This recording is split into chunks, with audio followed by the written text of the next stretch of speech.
Just popping on here before the episode starts to say that there are a couple of cases I wanted to cover that had almost no photos or archive video footage. They're cases that I've not seen covered much or at all, so they're important stories and deserve to be told. For these ones, I've added the video recording to the episode.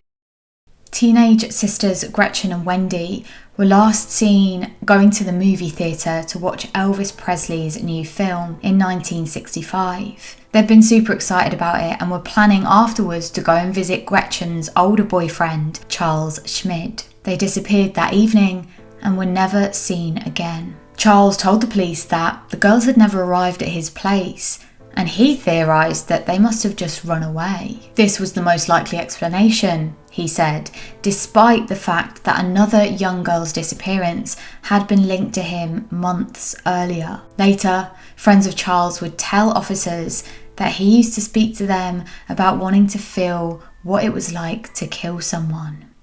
This is Red Rum, stories about the true victims of crime, Gretchen, Wendy and Arlene. The police weren't really suspicious of Charles at the time. He was a bit of a rebel, but the thought that he'd killed 3 people was absurd to them. They needed to figure out who this man was and, importantly, how he'd known the 3 victims. He was 22 years old and he was known to hang out with younger people, boys who he would consider his friends and girls who he would consider his girlfriends. Charles Schmid was born on the 8th of July 1942 in Tucson, Arizona. His birth mother was on her own. She got pregnant and Charles's dad wasn't around. And this was the 1940s, so it wasn't really the done thing to just have a baby and be a single mum. And she didn't think that she could raise him on her own. And so she put him up for adoption. And he was adopted pretty quickly by a man and woman, a married couple. The couple owned and ran a nursing home and they earned quite a lot of money. So Charles had a really comfortable upbringing financially. But in terms of a stable, loving life that Charles's mum had hoped he would have with 2 parents who she wanted to stay together forever, that just wasn't meant to be. And at the age of 4, Charles's mum and dad broke up and they got a divorce. Now, it was obviously a very different thing in the 1940s, and that led to Charles having a lot of anger and a lot of frustration towards his parents, especially his dad. And over the next few years, he and his dad would get into a lot of arguments and a lot of fights and generally just had a pretty bad relationship. He found schooling quite difficult and he didn't engage, and this eventually led to him being kicked out. But he quite liked that. His peers and his friends saw that happen and they started thinking that it was quite cool and he became quite popular. On top of that, he was very charismatic, and along with having a lot of friends that were boys, he also had a lot of people interested in him that were girls, and he found it very easy to get a girlfriend. He would often be dating more than one person at once. Even though he didn't engage in schoolwork, he was quite skilled in gymnastics, and he actually led his school team to the state gymnastics championship. He later spoke about what it was that made him enjoy it so much. Quote, "The thing that kept me fascinated with gymnastics was that it frightened me. If I slipped or fell, that could be the very last time." And alongside this, Charles was still dating and often dating more than one person. And he did seem to other people to be quite a charming guy. And lots of the parents of the kids at this school at the time thought that Charles was the ideal person to have as a boyfriend for their daughters. He seemed really put together, even if he was a bit of a rebel. But this dating charm came from a false confidence. Charles was 5'3" and he was really conscious about his height, and so he would have cowboy boots with quite a large heel on them, and then he'd stuff those with tissue paper to make himself taller. He managed to get lots of girlfriends, and at one point 2 of the girls he was dating he actually proposed to, and so had 2 fiancées at once. He obviously had no problem in getting these girls interested, and often he'd actually make them feel sorry for him, and he said that was meaning that they were more likely to date him. He would rub salt into his eyes to make himself cry, and he said that that was a way to realistically convince them that he was sad, or in other cases, overwhelmingly happy that they had chosen to be with him. He liked to toy with his young romances, often manipulating them and playing with their emotions and feelings. One time, he told a girlfriend of his that his ex-girlfriend he was very much in love with, but she had died in a car accident. He said that he'd found the man responsible for this car accident and he'd cut his hands off before burying them in the desert.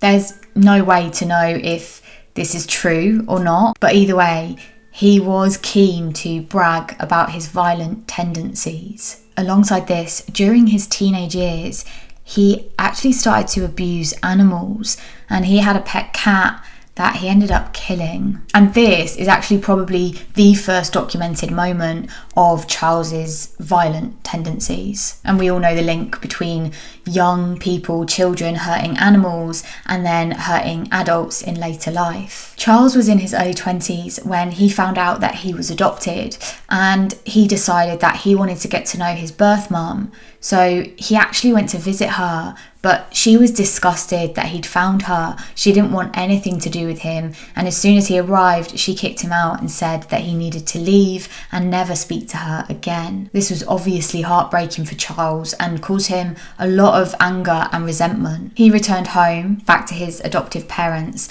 and he continued to live there. He had a pretty comfortable life, paid for by his adoptive parents, and he would actually get a weekly allowance. He's an adult by this point, but he's really got no need for any kind of adult life, any kind of job, anything like that. And during this time, his friends' lives had started to move on. They were growing up. They were all young adults now, so some of them had partners, some of them had houses and babies, but Charles really wasn't interested in any of this. He was more interested in staying popular and staying relevant, and he couldn't do that with his friends because they were all off doing their own thing. So he decided the only way to do that was to become relevant to younger people, to teenagers. So by the age of 25, he slowly started to replace his friends, and he started to actually groom younger girls aged between 14 and 18. And he obviously wouldn't be honest about his age. He would lie to them and say he was a lot younger than he actually was. He and his new friends would hang out in the evenings and spend their nights drinking at Speedway Boulevard. Their main aim was to try and pick up girls. And then one evening, he met 17-year-old Mary French. The two would hang out pretty much every day, and it wasn't long before they started dating.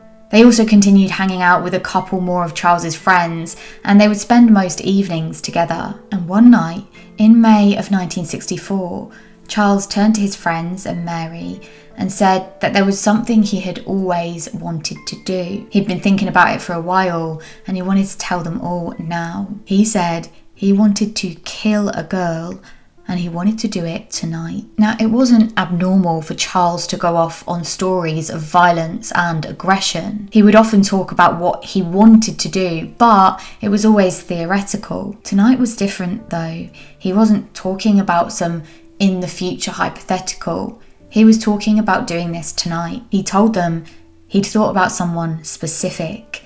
15-year-old Arlene Rowe. She attended a nearby high school and lived with her mum.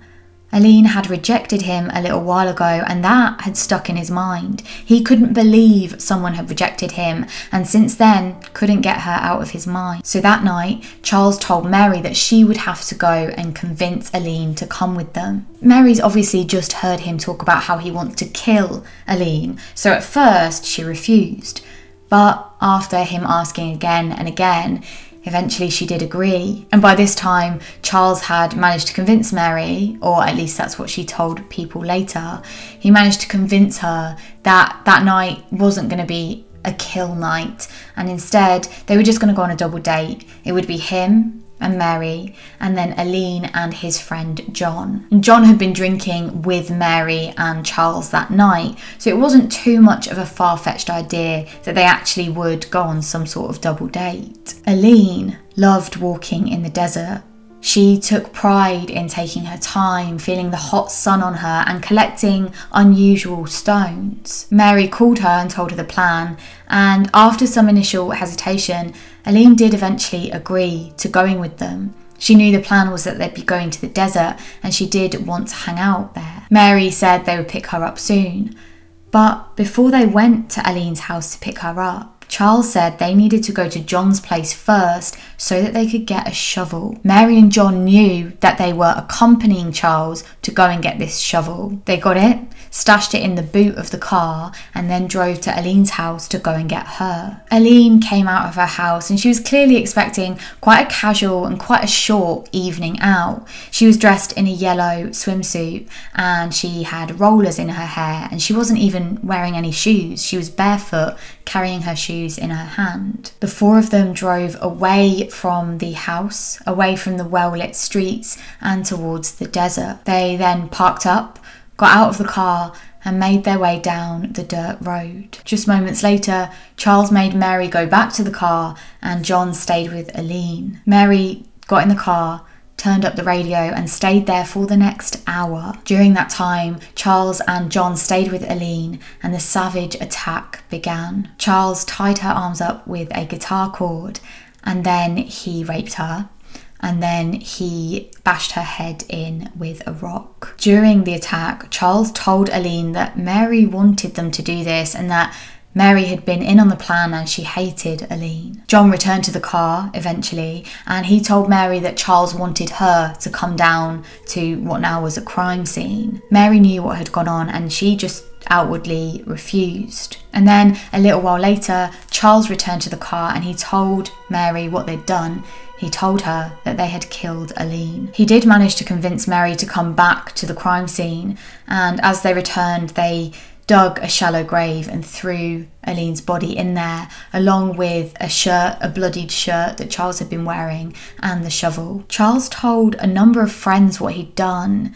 Remember, they're all teenagers and they're ultimately scared of him, but no one said anything, and Charles clearly wasn't scared. He was happy to tell everyone and even bragged about it. Even after Arlene's mum reported her as missing, which she did very quickly when she realised she wasn't at home, the police just branded her as a runaway and said that they were sure she'd return at some point soon. This is all a bit odd because a number of people had seen Charles and Arlene together on the day of her disappearance. But the police were adamant. They said that she was a runaway and they wouldn't investigate it any further. 2 months later, in the summer of 1964, Charles was at a swimming pool when in the distance he saw a 16-year-old girl. Her name was Gretchen Fritz and she had long blonde hair and she was extremely confident. He immediately set his sights on her and the two started chatting and things progressed pretty quickly and the two of them started dating. Now, during this time, we know that Charles dates as many women as he wants,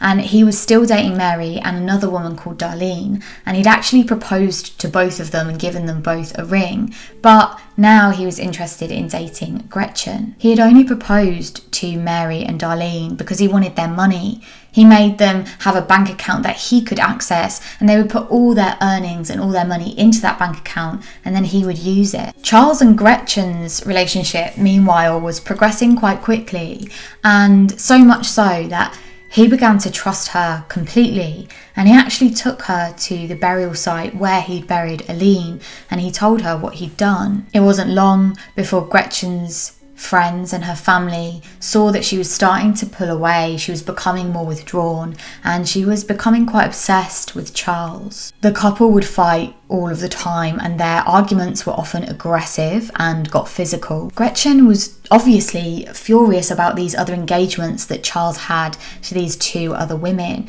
and she told him to break it off, but he refused. It wasn't long before Charles had had enough of Gretchen and he wanted to break up with her, but he couldn't. She knew too much. She knew about the murder of Arlene. She even knew where she was buried.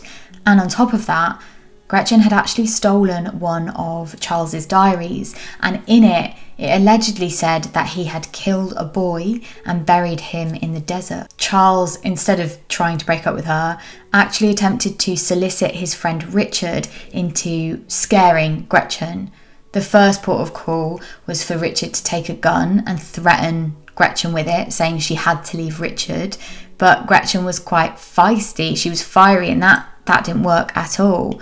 She said she knew that Richard wasn't going to kill her, he wasn't going to shoot her, so she wasn't going to do anything about it.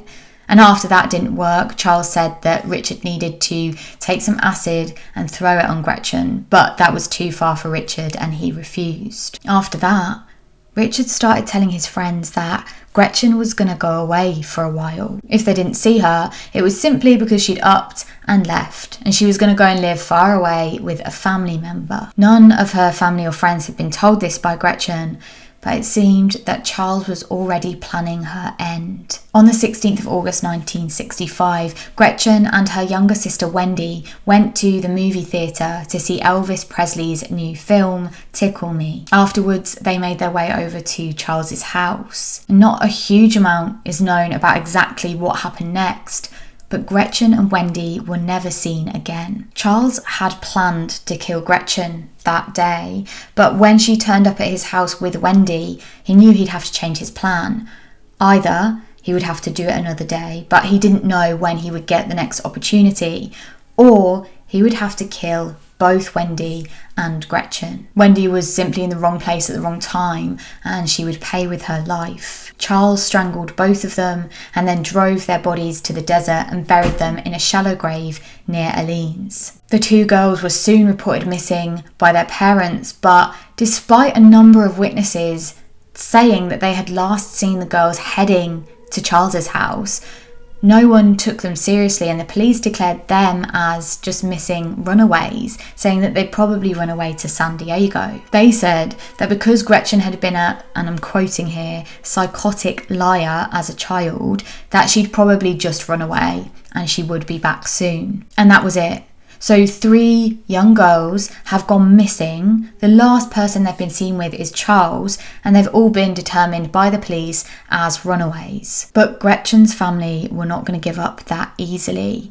They knew there was no way that the girls would have just upped and left and run away. They actually managed to locate Gretchen's car, which Charles had parked in the Flamingo Hotel near Speedway. Inside, they found traces of gravel and mud, and Gretchen's purse and keys were inside. They kept digging into the siblings' last movements, and they actually got their contacts in the Tucson Mafia to pay Charles a little visit. This terrified Charles.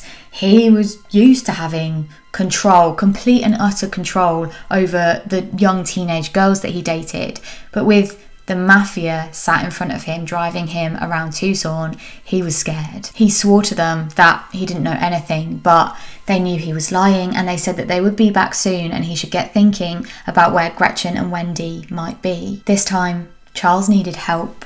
He told his friend Richard what he'd done to Gretchen and Wendy and said that he needed help to go and rebury them so that their bodies weren't found by the mafia. If anyone had seen them drive out that way, it was only a matter of time before they were found out. Initially, Richard didn't actually believe Charles. He thought he was all talk again, but the two of them drove out to their regular drinking spot in the desert, and that's when Richard smelt the unmistakable stench of decomposing flesh, and he knew Charles was telling the truth. And with that, the pair dug up the remains of Gretchen and Wendy and reburied them in a solid, deep grave. Charles felt he'd done enough to throw the mafia and Gretchen's family off his tail, and so he began settling back into life, and he knew that it was important for him to create a vision of this put-together, well-rounded man who had his life together. He needed to do this so he could potentially escape further questioning and suspicion, and it wasn't long before he started dating yet another teenage girl called Diane Lynch.